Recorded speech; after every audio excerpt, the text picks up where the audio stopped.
ओम श्री सूर्य देवाय नमः। आप सभी का हमारे YouTube चैनल पर हार्दिक स्वागत है। आज रविवार के दिन सुने सूरज भगवान की कहानी। एक राजा था, एक रानी। उनके पास सिपाही, घोड़े, दास दासियां, धन दौलत सब कुछ था। सिर्फ उन्हें संतान नहीं थी। इसी कारण राजा रानी बहुत ही दुखी रहते थे। संतान प्राप्ति के लिए उन्होंने हर तरह का दान धर्म, धार्मिक अनुष्ठान, जप मंत्र, व्रत, पूजा पाठ किए, लेकिन कोई फायदा नहीं हुआ। अब राजा रानी दोनों ही बुढ़ापे की ओर बढ़ते गए। बुढ़ापे की ओर बढ़ते गए तो होता क्या है कि दोनों गहन सोच में पड़ गए। अब हमारे इतने बड़े राज्य का क्या होगा? कौन बनेगा इस राज्य का वारिस? कौन लेगा प्रजा की जिम्मेदारी? राजा रानी दिन रात इसी चिंता में घुलने लगे। उन्हें खाने पीने की भी सुध नहीं रहती। तो एक सुबह राजा के दरबार में एक साधु आता है। तो दासी रानी को इत्तिला करती है। तब वह दासी से कहती है, ये मेरा अंतिम दान धर्म है। इसके बाद मैं अपने हाथों से कोई दान धर्म नहीं करूँगी। रानी चावल भरा छाछ हाथ में लेकर बाहर आती है और साधु की झोली में भिक्षा डालने आगे बढ़ती है। तो उसके चेहरे पर छाई उद्विग्नता साधु की दृष्टि में आती है। वह उससे पूछता है, रानी साहिबा, क्या हुआ है? आप क्यों इतनी उदास हैं? तब रानी साधु को सारी हकीकत बताती है और सिसकने लगती है। उस पर वह साधु कुछ पल गंभीर हो जाता है और कहता है, चिंता मत करना रानी साहिबा, आपकी संतान की इच्छा पूरी हो जाएगी। आपकी कोख से एक पुत्र जन्म लेगा। मात्र वह 14 साल तक ही आप लोगों को मिलेगा। उसके आगे वह इस मृत्यु लोक में नहीं रह पाएगा। इससे बढ़कर आपको कुछ देना मेरे लिए संभव नहीं है। अपनी बात पूरी करते उसने अपनी झोली में हाथ डाला, थोड़ी सी भभूत निकालकर रानी को दी और कहा, आप और महाराज दोनों इसे बांटकर ग्रहण करना। तुम्हें जल्द ही पुत्र प्राप्ति होगी। इतना कहकर साधु अपनी राह चला गया। उसके जाने के बाद रानी सोचने लगी, 14 साल तो 14 साल ही सही, उतने समय के लिए हमें पुत्र मिलेगा, यही काफ़ी है। उतने साल तक मैं उसे जी जान से बड़ा करूँगी, उसे ढेर सारा प्यार दुलार दूँगी, अपनी संतान की मुराद पूरी करूँगी। उस रात अपना सारा राजकाज खत्म करके राजा जब रानी के महल में गए तो रानी ने राजा को सारी बात बताई और साधु की दी हुई भभूत राजा को दिखाकर बोली, साधु महाराज ने ये भभूत हम दोनों को ग्रहण करने को कहा है। राजा बोले, इतना दान धर्म किया, जप तप किया, कोई फल नहीं मिला। अब इस भभूत से हमें संतान प्राप्त होगी क्या? उस पर रानी बोली, जब इतना सब कुछ किया तो अब ये भी सही, खामख्वाह उस साधु के क्रोध को क्यों बुलावा दें। राजा को अब किसी पर विश्वास नहीं था, पर रानी को दुख न पहुँचे इसलिए वह राजी हो गया। राजा रानी दोनों नहाते धोते हैं, फिर अपने भगवान का नाम स्मरण करते हैं, अपने पुरखों को स्मरण करते हैं और उस साधु महाराज का नाम स्मरण करके वह भभूत बांटकर दोनों खाते हैं। उसके बाद दोनों निश्चिंत होकर सो जाते हैं। तो कुछ दिन गुजर जाते हैं और साधु द्वारा कहे अनुसार रानी गर्भवती हो जाती हैं। उस पर राजा रानी दोनों की खुशी गगन में नहीं समाती। राजा रानी से बोला, महारानी, सचमुच साधु महाराज की कृपा हो गई। तो 9 माह 9 दिन और 9 घंटे पूरे होकर रानी ने एक सुंदर गोरे चिट्टे पुत्र को जन्म दिया। राजा ने बड़ी धूमधाम से पुत्र का नामकरण किया। सारे राज्य में 8 दिन तक अन्न संतर्पण रखा, उत्सव मनाया गया। अब पुत्र की कुंडली देखने के लिए राज्य के सबसे विद्वान पंडित जी को बुलाया। तो कुंडली देखकर पंडित जी बड़े चिंतित हो गए। कहने लगे, महाराज, हमारा राजपुत्र सिर्फ 14 साल तक हमारे पास रहेगा। राजा को इस बात की भनक थी ही, रानी को भी। साधु महाराज की बात याद थी।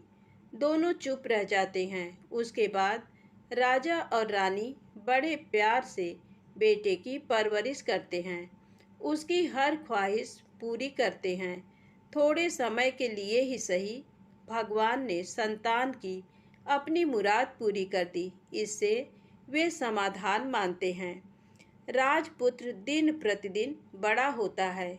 जब वह 7 साल का हो जाता है तो राजा एक अच्छे गुरु की नियुक्ति करके उसे पढ़ाई लिखाई, राजशास्त्र, शस्त्र विद्या, घुड़सवारी इत्यादि 12 विद्याओं का शिक्षण देते हैं।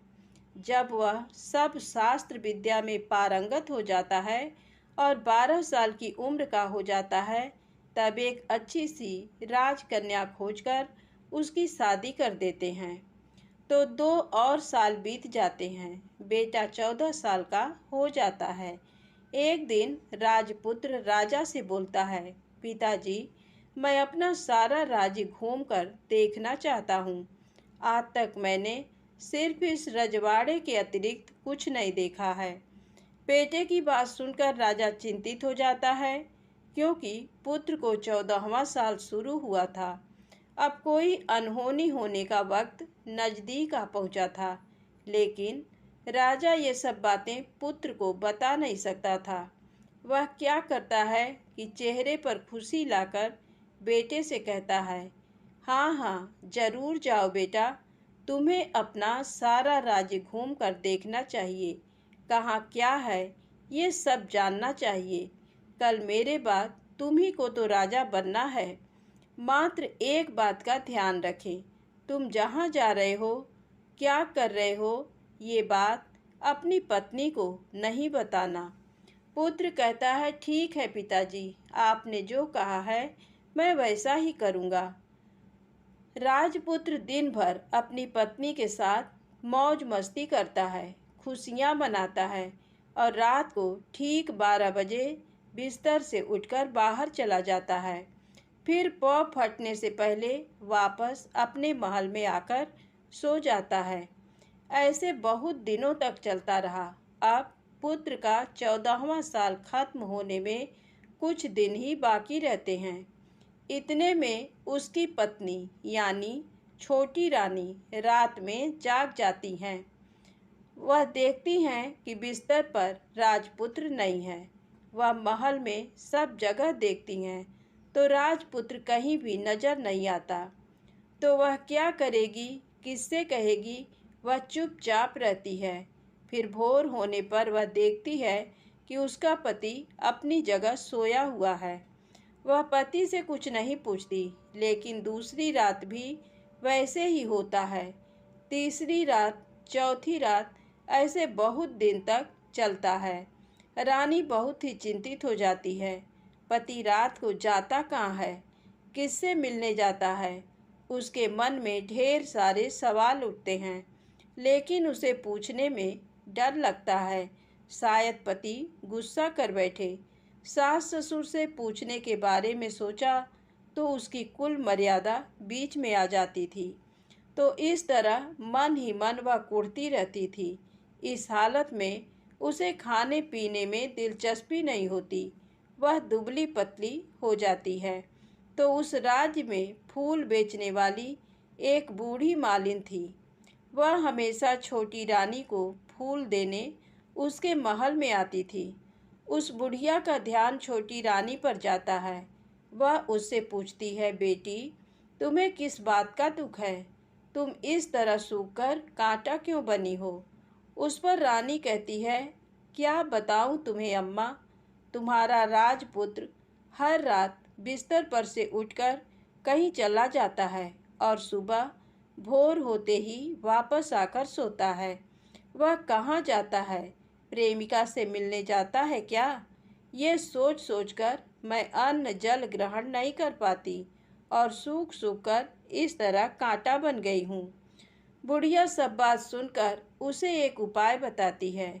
तो बेटी ऐसा करना, आज रात तुम सोना मत, उसके पीछे जाकर देखना कि वह कहाँ जाता है, क्या करता है, उसकी अच्छी तरह से पहरेदारी करना। पर मुझे नींद आ गई तो तुम्हें नींद ना आए, इसलिए एक काम करना, अपने बाएं हाथ की उंगली में एक जख्म करना, उस पर थोड़ी सी मिर्च छिड़कना, उससे तुम्हें बड़ी जलन होगी और उस पीड़ा से तुम्हें रात भर नींद नहीं आएगी। रानी बुढ़िया के कहे अनुसार करती हैं। उंगली की जलन से उसे बड़ी देर तक नींद नहीं आती, लेकिन बाद में वह सो जाती है। दूसरे दिन सुबह बुढ़िया फूल लेकर उसके महल में पहुंचती है और पूछती है, क्या हुआ बेटी, देख पाई पति कहाँ जाता है? रानी कहती है, नहीं अम्मा, पहले कुछ समय जलन के कारण मुझे नींद नहीं आई, पर कुछ देर पश्चात मैं सो गई। बुढ़िया कहती है, कोई बात नहीं, आज तुम उंगली पर पहले से थोड़ा बड़ा जख्म करना और ज़्यादा मिर्च लगाना। तो रानी वैसे ही करती है, परंतु वह सिर्फ पति के बिस्तर से उठकर बाहर निकलते वक्त तक जाग पाई। वह उसके पीछे नहीं जा सकी, क्योंकि उसकी आंखें उस समय तक मूंद गई थी। दूसरे दिन सुबह बुढ़िया आती है तो उसने पूछने से पहले ही रानी रो कर कहती है, अम्मा, मैं आज भी उनकी पहरेदारी ठीक तरह नहीं कर पाई। बुढ़िया कहती है, रोना नहीं बेटी, सब कुछ ठीक हो जाएगा। तुम आज रात जख्म और बड़ा करना और उस पर ज़्यादा मिर्च छिड़कना, और एक काम करना, वह जब जाने के लिए निकलता है तो उसका रास्ता रोकना। बुढ़िया ने जैसा बताया रानी वैसा ही करती है। आज रात उसे नींद नहीं आती। पति रात 12 बजे बिस्तर से उठकर जब महल से निकलने के लिए चलने लगता है तो वह बुढ़िया ने जैसे बताया वैसे ही करती है। दौड़ कर जाकर पति का रास्ता रोकती है और कहती है, कहाँ जा रहे हो, किससे मिलने जा रहे हो, मुझे बताओ। राजपुत्र उसे समझाने की बहुत कोशिश करता है। देखो, अगर मैंने तुम्हें वह बताया तो मैं तुम्हें दोबारा नहीं मिल पाऊंगा। रानी कहती है, कोई बात नहीं, ना मिल पाओ, लेकिन आप रात के समय कहाँ जाते हो ये मुझे पहले बता दीजिए। राजपुत्र निरुपाय हो जाता है। पत्नी की जिद के आगे उसकी एक नहीं चल पाती।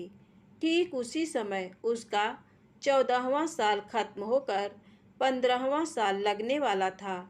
जो होता है वह हो जाने दो, वह सोचता है, और कुछ चावल मंत्रों से सिद्ध करके पत्नी को देकर कहता है, इन चावलों के दानों को दोनों हाथों की मुट्ठी में पकड़ना। पहले दाएं हाथ में पकड़े चावल मेरे ऊपर फेंकना। मैं कौन हूँ तुम्हें पता चल जाएगा। बाद में बाएं हाथ में पकड़े चावल मेरे ऊपर फेंकना। मैं जैसा था तुम्हें मिल जाऊंगा, लेकिन यदि तुम बाएं हाथ के चावल मेरे ऊपर फेंकना भूल गई तो मैं तुम्हें कभी नहीं मिल पाऊंगा। रानी ने कहा, नहीं भूलूंगी। रानी बड़े आत्मविश्वास के साथ कहकर दाएं हाथ में पकड़े चावल पति के ऊपर फेंक देती है। तो राजपुत्र एकदम एक विशाल घोड़ा बन जाता है। एकदम उम्दा, सफ़ेद, गर्दन पर लंबी अयाल। देखते देखते वह तेजी से दौड़ने लगता है। रानी उस घोड़े को एकदम भौचक्की होकर देखने लगती है और पति ने बाएं हाथ के चावल फेंकने की जो बात कही थी वह भूल जाती है। उसकी आंखों के सामने घोड़ा महल से बाहर निकलकर चला जाता है। घोड़ा जो महल से बाहर जाता है तो वापस नहीं आता। अब रानी को बड़ा पश्चाताप होता है। वह स्वयं को कोसने लगती है, लेकिन अब उसका कोई फायदा नहीं होने वाला था। राजपुत्र अब वापस नहीं आने वाला था। सुबह होते ही महाराजा महारानी को सब बात पता चलती है। उन्हें बहुत दुख होता है। वे बिस्तर पकड़ते हैं और राह देखते हैं कि एक दिन उनका बेटा वापस आ जाए। इस तरह 1 महीना गुजरता है, 2 महीने गुजरते हैं, 3 महीने गुजरते हैं, आखिर 6 महीने पूरे होते हैं। राजपुत्र का कोई अता पता नहीं लगता। प्रधान राजपुत्र को ढूंढने के लिए राज्य के गांव-गांव सिपाही भेजता है, लेकिन उन्हें कोई सफलता नहीं मिलती। इधर रानी अपनी हठ के कारण पति गायब हो गया ये सोचकर स्वयं को मन ही मन कोसती हैं और प्रण लेती हैं कि कुछ भी करके पति को ढूंढ लाएंगी और उसे वापस घर लेकर आएंगी। एक दिन वह सुबह उठकर सास ससुर के महल में जाती हैं और कहती है कि मैं अपने पति की खोज में जा रही हूँ। महाराजा महारानी को और क्या चाहिए था, कुछ भी करके उनका बेटा उन्हें वापस मिलना चाहिए था। वे बहू को जाने की अनुमति देकर कहने लगे, बेटी तुम्हें जो चाहे वह करो, जहाँ जाना है वहाँ जाओ, लेकिन हमारे बेटे को वापस लेकर आओ। अब रानी अपना शाही वेश बदलकर एक सेठानी बन जाती है। कुछ दास दासियों को, कुछ नौकरों को साथ ले लिया, कुछ सामान साथ लिया और राज्य की सीमा पर जाकर वहाँ एक भोजनालय खोल दिया। वहाँ आने वाले सब यात्रियों को खाना मुफ्त में देने लगी। मात्र एक शर्त रखी कि खाने वाले को उसकी देखी कोई अजीब चीज उसकी मालकिन को यानी राजकन्या को बतानी पड़ेगी। तो वहाँ आने वाला हर नागरिक अपनी तरफ से मैंने ये देखा, मैंने वह देखा कहकर वहाँ से मुफ्त खाना खाकर जाता था। परंतु रानी को जो बात चाहिए थी वह अब तक मिली नहीं थी। ऐसे ही कुछ दिन बीत गए तो इधर क्या होता है कि रानी के महल में फूल लेकर जाने वाली बुढ़िया के एक बेटा और बहू थे। उनका एक छोटा बेटा था, यानी बुढ़िया का एक पोता था। तो बेटा और बहू सुबह काम के लिए निकलते थे तो पोते को संभालने की जिम्मेदारी बुढ़िया पर रहती थी। बुढ़िया दिन भर पोते को संभालती थी। एक दिन बुढ़िया को पान खाने की आदत थी तो पान लगाने के लिए चूना चाहिए था। वह उसे तैयार करने के लिए सीपियाँ लेकर आई। इन सीपियों को भूनने के लिए गोबर के कंडे चाहिए थे। कंडे इकट्ठा करने के लिए वह बांस की टोकरी लेकर चरवाहे के मैदान में गई। वहाँ बहुत सारे कंडे थे। उन्हें जमा करते करते उसे घर आने में अंधेरा हो गया। इस ओर शाम होते ही काम से वापस बेटा बहू घर पहुँचे तो देखा कि बच्चा घर पर अकेला है और रो रहा है। वे दोनों गुस्से से लाल पीले हो गए। इतने में बुढ़िया घर आ पहुँची। बेटा ने पूछा, पोते को घर अकेला छोड़कर कहाँ गई थी? बुढ़िया बताने लगी कि मैं गोबर के कंडे इकट्ठे करने गई थी। इस पर बेटा बोला, दोबारा बच्चे को अकेला घर पर छोड़कर यदि कहीं गई तो मैं तुम्हें बहुत पीटूंगा। बुढ़िया कहने लगी, नहीं बेटा, फिर कभी ऐसा नहीं करूंगी। लेकिन दूसरे ही दिन बुढ़िया वह बात भूल गई और फिर चरवाहे के मैदान पर कंडे इकट्ठा करने चली गई। शाम को जब बेटा बहू काम से वापस लौटे तो देखते हैं कि बच्चा घर पर अकेला है और रो रहा है। अब उसके बेटे की सहन शक्ति खत्म होने लगी और बुढ़िया के वापस आने पर उसे घर से निकाल दिया। बुढ़िया रात भर घर के बाहर अंधेरे में बैठी रही और सुबह होते ही हाथ में टोकरी लेकर कंडे इकट्ठा करने के लिए निकल गई। उस दिन उस पर कंडे इकट्ठा करने का मानो पागलपन सवार था। कंडे इकट्ठा करते करते कब अंधेरा छा गया उसे मालूम ही नहीं चला। उसे जब ध्यान आया तो गांव का रास्ता भी ठीक तरह से दिखाई नहीं दे रहा था। वह अंधेरे में आंखें फाड़कर देखती देखती किसी तरह आगे निकल पड़ी। तो होता क्या है कि एक कपिला गाय छन छन की आवाज़ करते, गले की घंटी बजाते ठुमक कर उस मैदान पर आ गई। उसे देखकर बुढ़िया सोचने लगी कि इस गाय के पीछे पीछे जाऊंगी तो गांव तक पहुंच जाऊंगी। तब बुढ़िया उसके पीछे पीछे जाने लगी। वह गाय क्या करती है कि उस मैदान से लेकर एक एक करके 6 मैदान पार करती है। आखिर में वह 7वें मैदान पर पहुंचती है।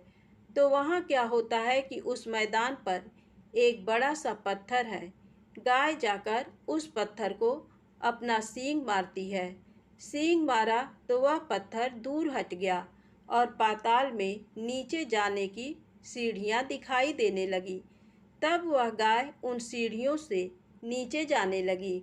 बुढ़िया वह सब देखती रही और झट जाकर गाय की पूंछ को पकड़ लिया। पूंछ पकड़कर वह गाय के साथ नीचे पाताल में पहुंच गए। पाताल में पहुंचते ही तुरंत गाय की पूंछ छोड़ दी और इधर उधर देखने लगी। वहीं से बुढ़िया ने देखा कि पाताल में सब जगह जगमगाहट है। दिया दीप जलते हैं और तेज रोशनी गाय के ऊपर पड़ती है और वहाँ अद्भुत घटनाएं घटने लगीं। गाय के नीचे जाते ही उसके गले में अपने आप सांकल पड़ गई और छम छम करके कोई दुधाड़ी में गाय का दूध दूहने लगी। लेकिन जो भी कोई वह कर रहा है वह मात्र दिखाई नहीं दे रहा। बुढ़िया बहुत घबरा गई, कहाँ आकर फंस गई। वह सोचने लगी और यहाँ वहाँ छिपने के लिए जगह ढूंढने लगी, लेकिन उसे कहीं भी जगह नहीं मिली। हर जगह उजाला ही उजाला था।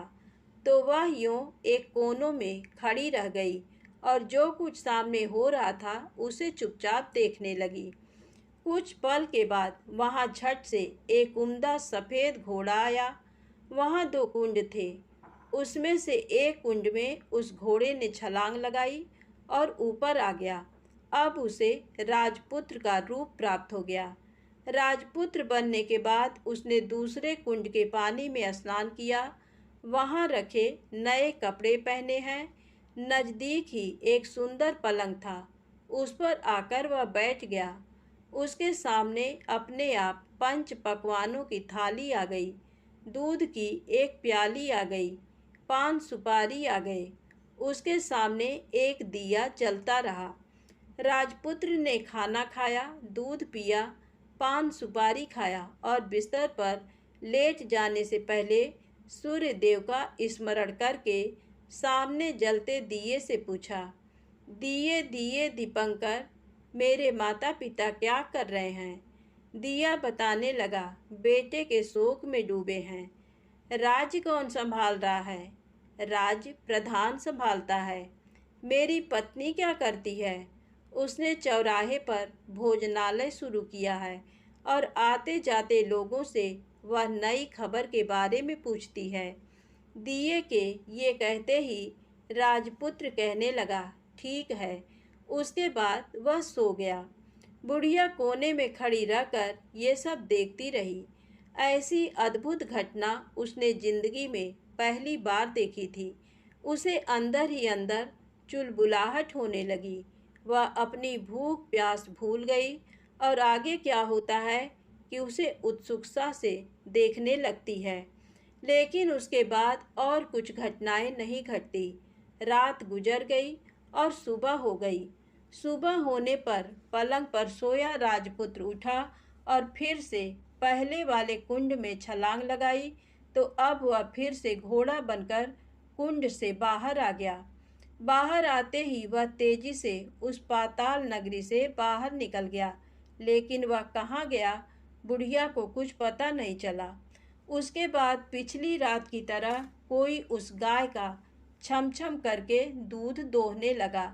जैसे ही दूध दुहाना खत्म हुआ, उसके गले की सांकल अपने आप खुल गई और वह गाय तेजी से ऊपर जाने वाली सीढ़ियाँ की ओर भागने लगी। गाय को दौड़ते देखकर बुढ़िया सोचने लगी, अब गाय के साथ यहाँ से ऊपर जाना ही समझदारी है, नहीं तो कोई मुसीबत आकर मेरे ऊपर टपक जाएगी। झट से उसने गाय की पूंछ पकड़ ली और गाय के साथ ऊपर आ गई। गाय जब ऊपर मैदान में पहुंची तो उस सुरंग का रास्ता अपने आप बंद हो गया और उसके मुंह पर एक बड़ा सा पत्थर पूर्ववत खड़ा हो गया। ऊपर आकर वह गाय जंगल की ओर निकल गई। इधर बुढ़िया एकदम बावली सी हो गई। उसने पाताल नगरी में जो कुछ देखा वह जल्द से जल्द किसी को बताने के लिए उतावली हो उठी। उसे एकदम याद आया कि नगर की सीमा पर कोई औरत भोजनालय चलाती है और नई बात बताने वाले को अच्छा खाना पीना मुफ्त में देती है। वह सोचने लगी कि क्यों न मैं ये बात उस औरत को जाकर बताऊं। यदि उसे ये बात पसंद आ गई तो बाकी जीवन खाने पीने की झंझट से मुक्ति मिलेगी। बुढ़िया ने मन में तय किया और तुरंत उस भोजनालय के द्वार पर टंगे नगाड़े के सामने खड़ी हो गई और जोर जोर से नगाड़ा बजाना शुरू कर दिया। नगाड़े का इस तरह शोर सुनकर मालकिन यानी छोटी रानी मन में प्रसन्न हो जाती हैं कि शायद कोई बड़ी बात लेकर यहाँ आया है। रानी सिपाहियों को आदेश देती है, जाइए और जो कोई आया है उसकी अच्छी खातिरदारी कीजिए। आदेश पाते ही सिपाही नीचे दौड़ गए तो एक बुढ़िया नगाड़ा बजा रही है। उन्होंने पूछा, क्यों री बुढ़िया, क्या हुआ, क्यों नगाड़ा बजा रही हो? बुढ़िया बोली, कुछ नहीं बेटा, यहाँ खाना मिलता है ना, इसलिए आई हूँ। खाना चाहिए, मिलेगा, लेकिन तुझे कोई नई बात बतानी पड़ेगी। हाँ बताऊंगी, एक बात मालूम है मुझे। इस पर सिपाही उसे अंदर लेकर आए। उनको मालकिन का आदेश था कि जो कोई बूढ़ा बुजुर्ग वहाँ आए उनके साथ अच्छी तरह पेश आना, उनका अच्छा आदर आतिथ्य करना। तो सिपाही ने उस बुढ़िया का भरपूर आदर आतिथ्य किया। उसे बड़ी सी थाली भरकर व्यंजन परोसते हैं। बुढ़िया कुछ दिनों से भूखी थी, वह खाने पर टूट पड़ी। खाना खाने के बाद सिपाही ने उसे नई साड़ी पहनने को दी। उसके बाद उसे लेकर रानी के पास आए। बुढ़िया और रानी ने तुरंत एक दूसरे को पहचान लिया। बुढ़िया बोली, बेटी तुम? और रानी बोली, अम्मा तुम? बड़ी देर तक दोनों भांति भांति की बातें करती रहीं। आखिर कुंवरनी बुढ़िया से कहने लगी, अम्मा अब बताओ तुमने क्या नई बात देखी है? नई बात? मैंने कोई नई बात देखी नहीं है। वह तो मेरे पास तुम्हें देने के लिए खाने के पैसे नहीं थे, इसलिए मैंने झूठ कहा और नगाड़ा बजाया। रानी ने कहा, अम्मा घबराना नहीं, मैं किसी को तुम्हारा नाम नहीं बताऊंगी। फिर भी बुढ़िया मैंने क्या देखा, कब देखा करके आनाकानी करने लगी। इस पर कुंवरनी ने उससे कहा, देखो अम्मा, यदि तुमने मुझे वह नई बात बताई तो जिंदगी भर मैं तुम्हारी देखभाल करूंगी और तुम्हें रानी माता की तरह रखूंगी। अब बुढ़िया बताने को तैयार हो गई। उसने जो कुछ उस चारागाह वाले मैदान पर देखा था वह सब कुछ कुंवर रानी को बता दिया। बुढ़िया की वे बातें सुनकर कुंवरनी को यकीन हो गया कि वह राजपुत्र उसी का पति है। वह तुरंत बुढ़िया से कहने लगी, अम्मा मुझे उस जगह पर ले चलो। नहीं बेटी, वह पाताल राज्य है, सांप है। यदि किसी ने तुम्हें देख लिया तो तुम्हारी जान खतरे में पड़ सकती है। लेकिन रानी उसकी एक भी नहीं सुनती। उसे उस जगह ले जाने के लिए हठ करने लगी। आखिर में बुढ़िया ने उसका कहना मान लिया और कहने लगी, ठीक है, मैं तुम्हें वहाँ लेकर चलती हूँ, पर आज नहीं कल। वहाँ जाना है तो शाम को ही जाना होगा। तो दूसरे दिन दोपहर को रानी बुढ़िया के साथ उस मैदान पर गई और एक जगह छुपकर गाय के आने की राह देखने लगी। दिन ढलते ही अंधेरा घेरने लगा और गाय हमेशा की तरह वहां आ गई। मैदान के उस कोने में जाकर उसने पत्थर पर सींग मारा तो झट से पत्थर हटकर वहां सुरंग में जाने का रास्ता खुल गया। गाय उस रास्ते से नीचे उतरने लगी तो बुढ़िया रानी से कहने लगी, जल्दी आगे बढ़ो, हम गाय की पूंछ पकड़कर नीचे उतरेंगे। तो दोनों गाय की पूंछ पकड़कर नीचे उतर गईं। बुढ़िया पहले जिस कोने में छिपी थी उस कोने में छिप गई। अब नीचे सब कुछ पहले जैसा घटित हो रहा था। गाय के गले में अपने आप सांकल पड़ गई। कोई अदृश्य रूप से उसका दूध दूहने लगा। एक सफ़ेद उम्दा घोड़े ने आकर एक कुंड में छलांग लगाई तो राजपुत्र के रूप में ऊपर आया। वह राजपुत्र दूसरे कुंड में नहाने लगा। बाद में उसके सामने खाने की थाली आ गई, दूध की प्याली आ गई, पान बीड़ा आ गया। राजपुत्र सब ग्रहण करके सोने के लिए पलंग पर गया तो सोने से पहले सूर्य देव का स्मरण करके वह दिए से पूछने लगा, दिए दिए दीपंकर, मेरे माता पिता क्या कर रहे हैं? तो दिया कुछ जवाब नहीं देता, बल्कि वह बुझने लगता है। तब राजपुत्र को कुछ अघटित हुआ है, इसका संदेह हो गया है। वह उदास हो गया और जो कुछ हुआ है वह हो जाने दो ऐसा सोचकर सोने के लिए बिस्तर पर लेट गया। अब रानी का संयम छूट गया। वह दौड़कर पति के पास गई और उसके पैर पकड़ने के लिए आगे बढ़ने लगी।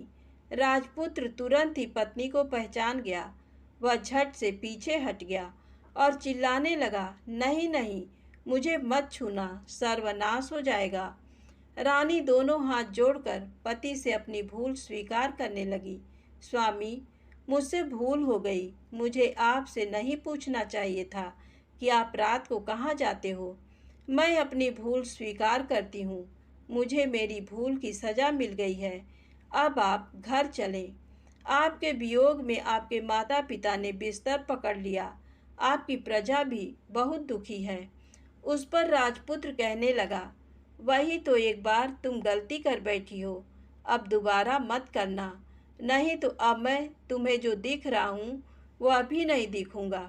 रानी अब विलाप करने लगी, जोर जोर से जमीन पर सिर पटकने लगी।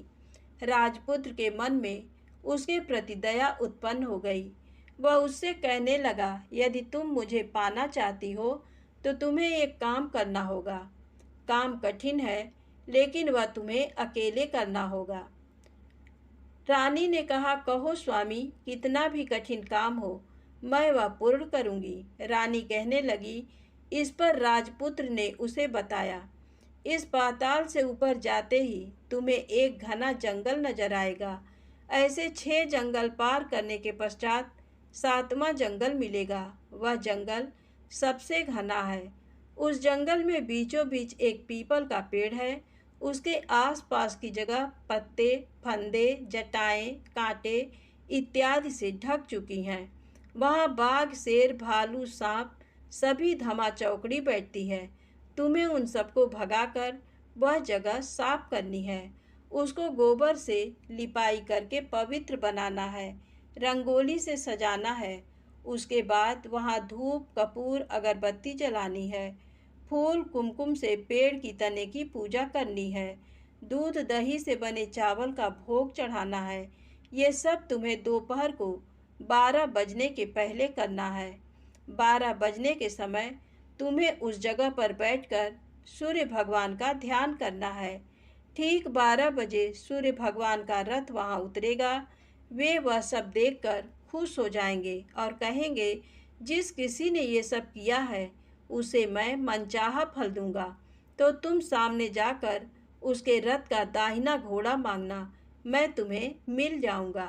इतनी बात कहकर राजपुत्र अपने पलंग पर सो गया और छोटी रानी भोर होने की राह देखने लगी। भोर होते ही वह बुढ़िया के साथ गाय की पूंछ पकड़कर ऊपर आ गई। ऊपर आने के बाद वह बुढ़िया से कहने लगी, अम्मा, अब मैं अकेले ही आगे जाऊंगी, तुम भोजनालय वापस जाओ। वह जंगल में जाकर राजपुत्र की बताई जगह ढूंढने लगी और स्वयं आरी से वह जगह साफ कर दी। बाद में राजपुत्र ने जैसे बताया वैसी लिपाई पुताई करके वापस आ गई। दूसरे दिन पौ फटने से पहले उठी और जंगल में उस जगह पहुंची। वहां जाकर इत्र, गुलाब का पानी छिड़ककर वह जगह सुगंधित की। धूप अगरबत्ती जलाकर उसे पवित्र किया और पूजा की। सब सामग्री वहां तैयार रखकर सूर्य भगवान का ध्यान करने बैठ गई। जैसा कि पति ने बताया था, दोपहर को ठीक 12 बजे सूर्य भगवान का रथ उस पीपल के पेड़ पर आकर रुका है। सूर्य भगवान ने जब रथ से नीचे देखा तो सुगंधित वातावरण देखकर वे बहुत प्रसन्न हो गए। फिर वे बोले, जिस किसी ने ये काम किया है वह यहाँ आकर आज मुझसे कुछ भी मांगे, मैं उसे दे दूंगा। रानी ने जब ये शब्द सुने तो बिना समय गंवाए दौड़कर उनके सामने आ गई और उनको साष्टांग नमस्कार करके बोली, भगवान, वह मैं ही हूँ, मैंने ही ये जगह साफ की है। अच्छा, तो तुम्हें जो चाहिए वह मांगो। भगवान, मुझे मुझे आपके रथ का दाहिना घोड़ा चाहिए। सूर्य भगवान बोले, नहीं नहीं, मैं तुम्हें और कुछ भी दे सकता हूँ, लेकिन ये घोड़ा नहीं दे सकता। मेरे रथ के 12 घोड़े हैं, तुम चाहो तो कोई और घोड़ा मांग लो, लेकिन ये दाहिना घोड़ा नहीं, वह मैं तुम्हें नहीं दे सकता। छोटी रानी एक नहीं सुनी, वह सूर्यदेव से एक ही बात कह रही थी, वही दाहिना घोड़ा दे दीजिए, नहीं तो मैं आपके पैरों में गिरकर अपनी जान दे दूंगी। अब सूर्यदेव धर्म संकट में पड़ गए। उन्होंने वचन दे दिया था, अब अपने वचन से पलट भी तो नहीं सकते थे। तब सूरज भगवान ने बोला, मैंने तुम्हें घोड़ा दे दिया, लेकिन घोड़ा तो दिया है, वह तुम्हें यहाँ नहीं मिलेगा, तुम्हें उसे पाताल में जाकर लाना होगा। रानी बोली, पाताल में ही क्या भगवान, मैं उन्हें पाने के लिए कहीं भी जा सकती हूँ। रानी को वचन देकर सूर्यदेव अपने मार्ग चले गए और इधर रानी जंगल से अपने भोजनालय में आ गई। फिर वह बुढ़िया को लेकर उस मैदान पर आ गई। जल्दी ही शाम हो गई। शाम होते ही वहाँ वह गाय आ गई और उसने सींग मारकर सुरंग का पत्थर हटाया तथा नीचे उतरने लगी। रानी और बुढ़िया जल्दी जल्दी उसकी पूंछ पकड़कर नीचे उतर गईं। नीचे पाताल में सब घटनाएं पहले की तरह ही घटने लगीं।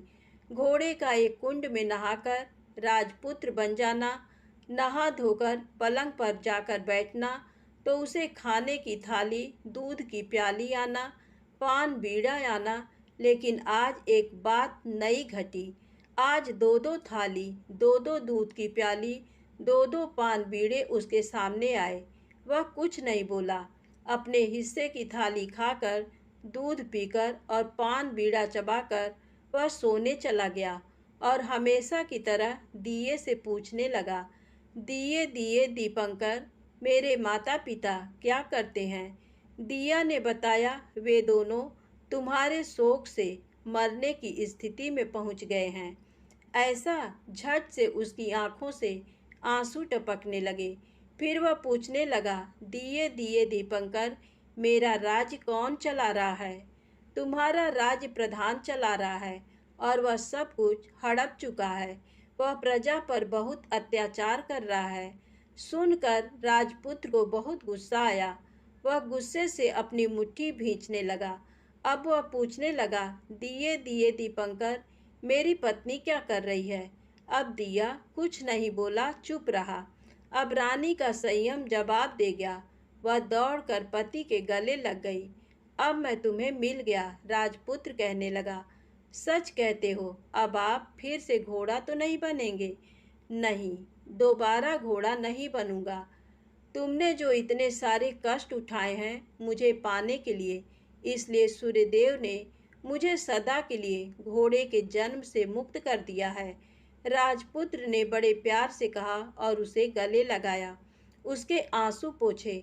कुछ देर पश्चात भोर हो गई तो गाय की श्रृंखला टूटकर वह ऊपर भूलोक जाने लगी। रानी, राजपुत्र और बुढ़िया उसकी पूंछ पकड़कर ऊपर आ गए। ऊपर आने पर वे सीधे भोजनालय में पहुँचे। वहाँ का सब सामान लोगों में बांट दिया और उसको ताला लगाकर अपने राज्य में लौट गए। राजपुत्र वापस आता और उसके तेवर देखकर प्रधान घबरा गया। राजपुत्र ने उसे बंदी बनाकर कैद खाने में डाल दिया और राज्य की बागडोर अपने हाथ में ले ली। उसके बाद वह अपने माता पिता को मिलने उनके महल में गया। तब राजपुत्र क्या देखता है कि उसके माता पिता उसके शोक में अस्थिपंजर बने हुए हैं। पुत्र को वापस आया देखकर मरड़ा सन राजा रानी की आंखों से टप टप आंसू बहने लगे। इन दोनों ने पुत्र को गले लगाया, उसे प्यार से सहलाया।